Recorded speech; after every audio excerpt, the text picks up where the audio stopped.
according to John 1:12, he becomes a child of God or a son of God, and God becomes his father. He enters into a relationship with God. And when that person sins, his relationship with God is not broken because he's a child. Father-son relationship cannot be broken by some sin on the part of that son. But his fellowship with God is broken.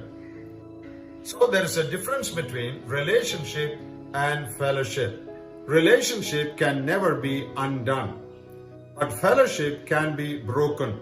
Fellowship is intimacy with the Father.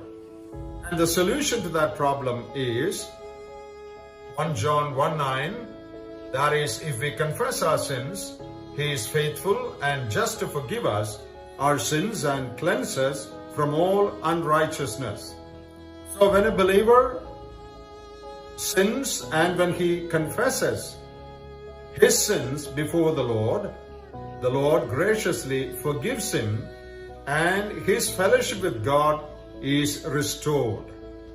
So that is what happens when a believer sins. His salvation is not lost, his relationship with God is not broken, but his fellowship and intimacy with God is affected.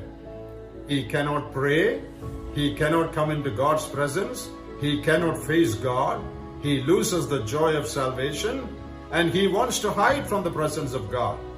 But when he confesses his sins and his sin question is settled again, then he comes back into that fellowship that he had lost because of sin, and he is restored back into fellowship with God, and he is able to continue his intimate walk with God.